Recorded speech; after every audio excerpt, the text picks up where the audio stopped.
Welcome back to Defenders of the Last Stand. We're playing Lightning of the Ancients, possibly my longest playthrough ever on my channel. I've been doing this channel for almost 10 years, and this has to be the longest playthrough ever of anything. The only other playthrough that has more videos than this one, even Middle-earth Quest only had 28, was Dawn of the Zeds 2nd edition, but each of those episodes was something like 5 minutes, so it doesn't really count. There were 35. Wow, I don't know. We're probably going to even beat that one. All right, it's Midnight Pearl's turn. She's over here at White Peak with Puke and a Monstrosity. We have no Monstrosities left to put on the board, which means if we get one more Monstrosity to be placed on the board, we're going to lose the game. Puke's going to fly to Last Stand and win. So I think what we have to do for Midnight Pearl is we have to try and take out a Monstrosity. I don't know if we're going to be able to do it, but I think we have to try. Let's take a look at her cards. She has an absolute mitt full of them, and no grenades and no cross-gun symbols, which is terrible because if she had even one cross-gun symbol, she would be able to go ahead and sabotage Puke right now, knocking him from 2 health down to 1. Basically, we have Bramble, Crank, and Puke all sitting at 2 health. All right. Midnight Pearl also has double backpacks. She can carry 18 cards right now if she wants to. She might want to get over to where Frank is and give him one of the backpacks. She is now currently at her maximum artifact limit. She's got 4 of them. So let's go take a look at her area. She's going to have 7 actions, of course. We're going to take a look at the cards she has and what it is she's got in store this time.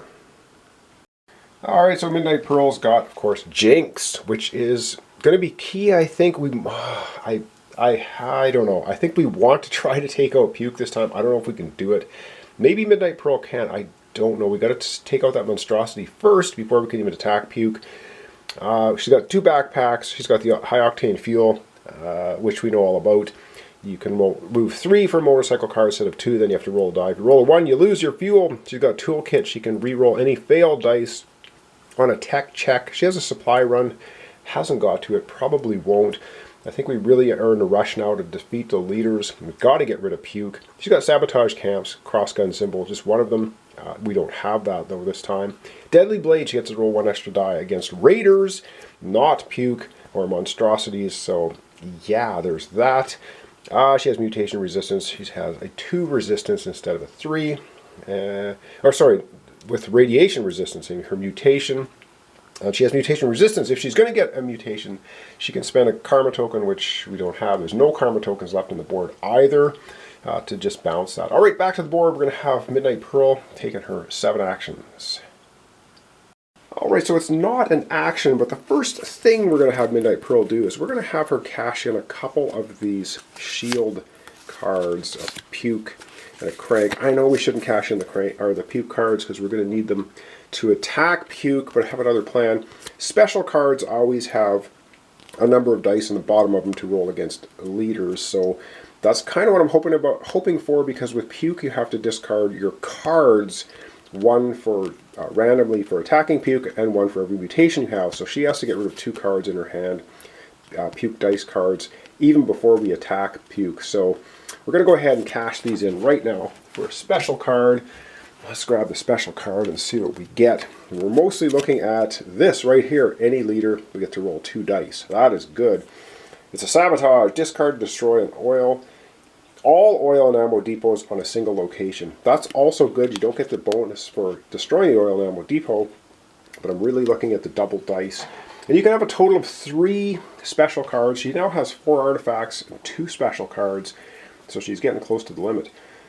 Oh, okay. What are we going to do? I think we have to take this Monstrosity out. We have to do it because we cannot attack Puke when there's a Monstrosity in the same space with him. And like I said, if Puke, if 1 more Puke move cards comes up and we have to add a Monstrosity to the board, we don't have one, we immediately lose the game. So the first thing we're going to do is we're going to go ahead and attack this Monstrosity. Well, how does that work? Well, of course, we're going to spend an action for combat, and we're going to go ahead, and now we're just going to grab the top Monstrosity card. And I have to grab my glasses so I can see what it is. So the top Monstrosity card, oh boy, what is this monstrosity? It is an Armadillo. A heavily armored creature with a gas gland that causes disorientation. Test adventure. Oh, adventure. Her adventure is 4. Gain 1 additional die for each mutation. So she's going to be rolling 5 dice. Oh, right on. Oh, man, that is so lucky. All right, we're going to zoom down. We're going to get out the dice tray. She's going to be rolling 5 dice, and we need just 1 success. So 5 dice, she needs 1, 5, or 6. I think that's doable. I'm going to zoom down. We're going to roll them up. Alrighty, let's get out the dice tray, which can fit nicely right there. We're rolling 5 dice. We just need 1, 5, or 6 to succeed against this monstrosity. Holy, we get 1. Ooh, man, that was, I thought we were going to do a lot better than that. But I think we have now defeated the monstrosity. Let me just double check this. Holy man. So this was 0 successes. Well, we got 1 plus successes. Reduce Puke's health by 1, or draw a special card. Remove the most, excited here. Reduce Puke's health by 1, or draw a special card. Screw the special card. Or that would give us more dice to roll. Oh. No, we're reducing his health by 1, and we're going to remove the monstrosity.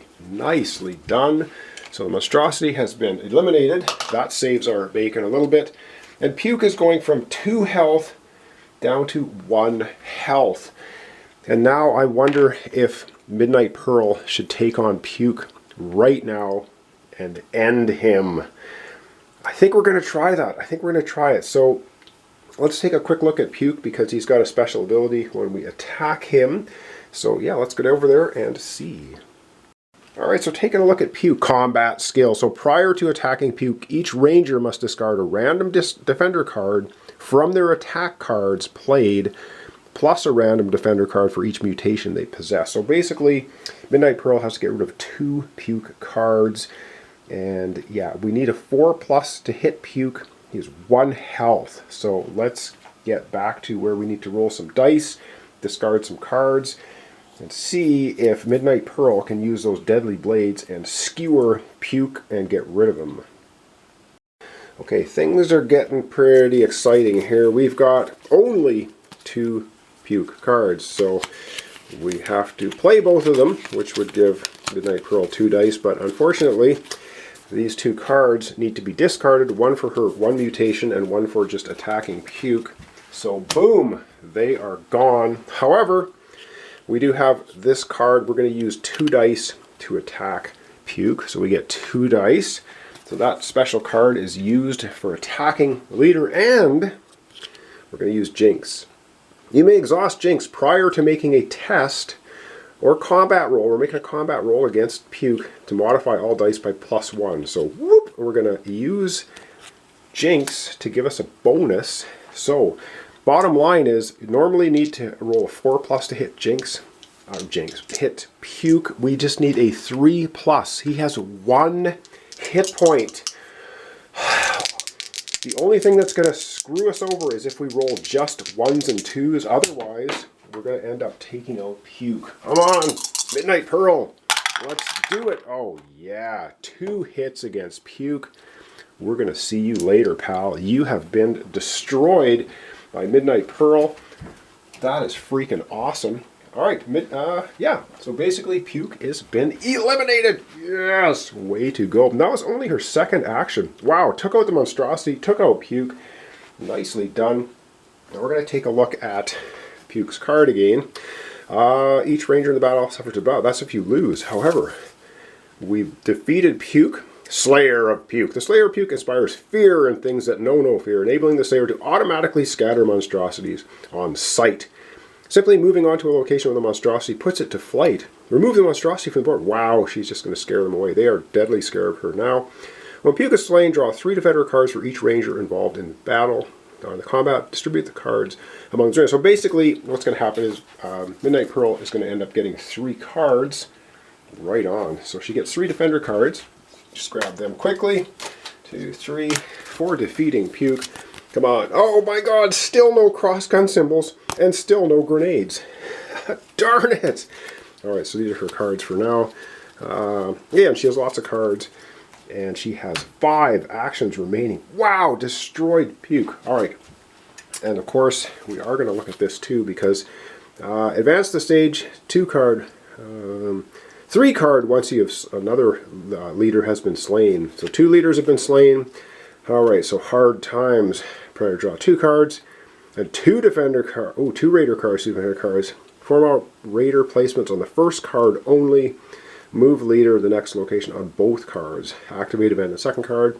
Advance to the stage. Okay. Oh, we don't get to add any more dudes across from the last stand. All right, we're going to be doing that at the end of the turn, of course. So right now, Midnight Pearl still has 5 actions remaining. So I got to do a little bit of thinking, and we're going to see what she's going to do. All right, the techie mobs here are getting a little bit too built up for Midnight Pearl's liking. She's going to spend...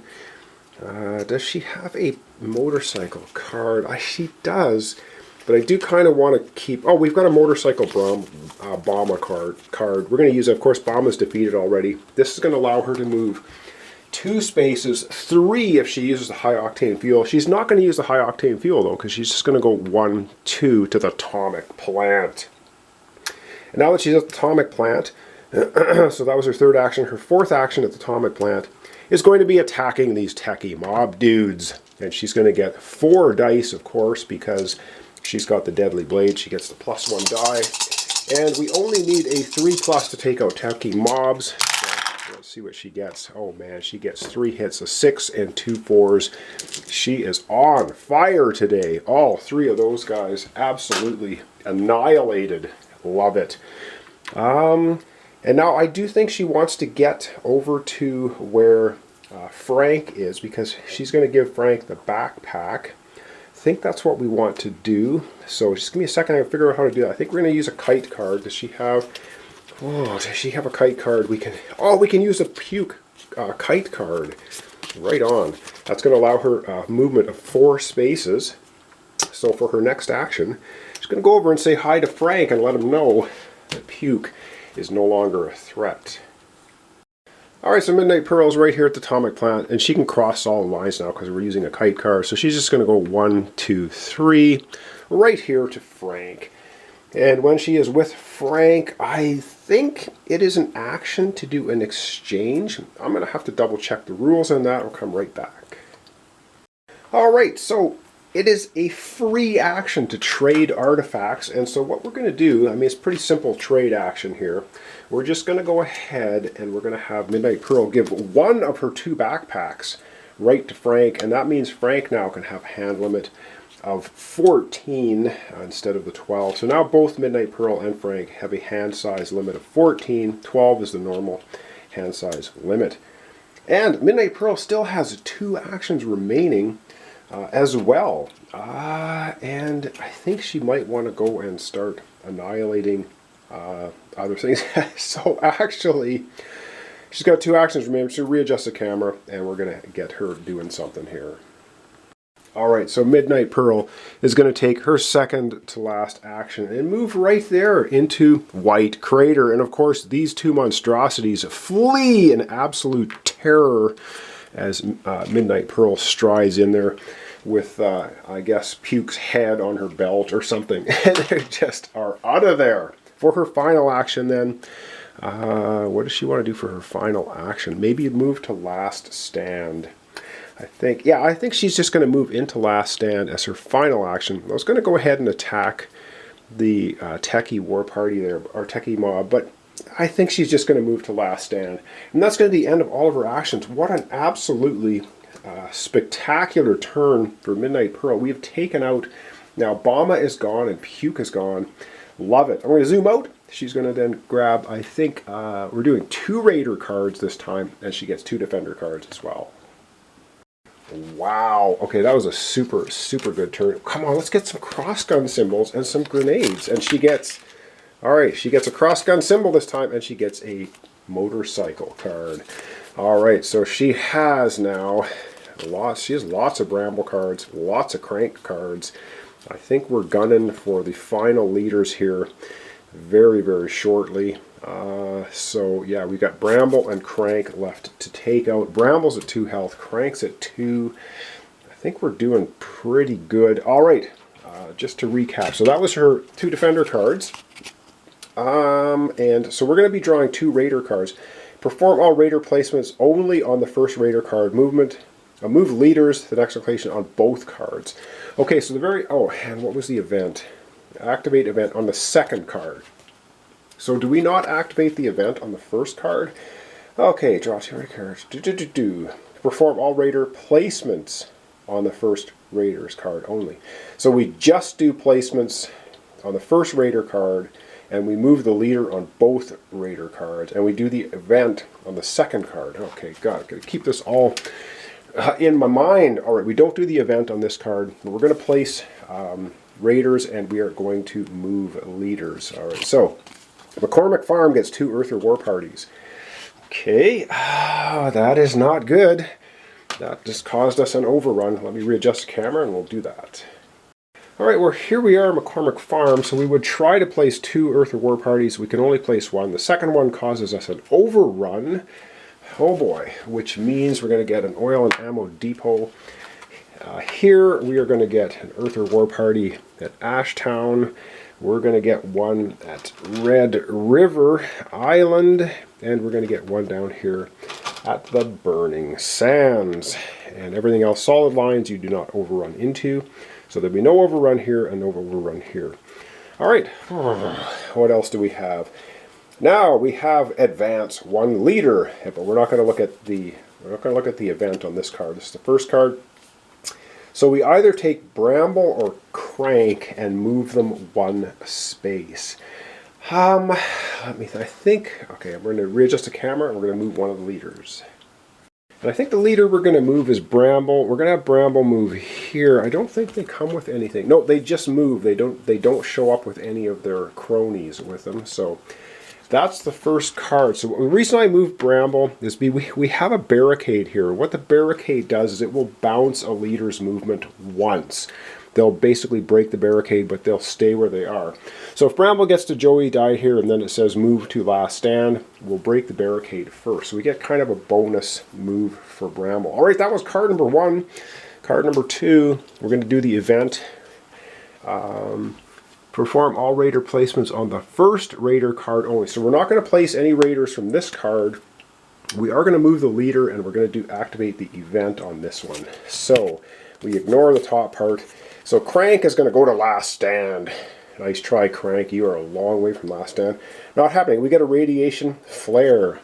Okay, so it's a good thing. I was going to leave Midnight Pearl sitting here at White Crater, but we didn't, so that's good. Add a token to an adjacent on or an adjacent location with 1 or more tokens. And again, we can't have more than 3 radiation tokens on any 1 space. Okay, so that's actually not horrible. So I'm going to go ahead and we're going to go ahead and add a radiation token on or adjacent to a location that already has it. And it seems like down here in the south things are getting pretty radiated, so we're going to add 1 to Weeping Cinder Ridge with a monstrosity here. And of course, that's adjacent to either Mist City or Cacti Forest. All right, we're going to zoom out. I think we're going to wrap up our episode for today. All right, so everything seems to be going pretty well. We now have Frank has taken out Bama. He's out of here. And now Midnight Pearl has diced and sliced up Puke and gotten rid of him. So we just have Crank left at 2 health. We have Bramble left at 2 health. All we need to do is eliminate both of them for the win. So up next episode, of course, will be Frank. And he's going to be taking his turn. And maybe we'll see what we can do with him. So yeah, so thanks so much for watching along. Thanks for your comments, subscriptions, and likes. This is Defenders of the Last Stand. We're playing the Lightning of the Ancient scenario. The longest playthrough I do believe I've ever done here on my channel. And it's still going. So we're halfway to victory. I was so happy we got rid of Puke because we were getting close to losing the game because of him. But now we have Bramble and Crank to deal with. So thanks so much, and we'll see you next time for the continuation. Defenders of the Last Stand, Lightning of the Ancients.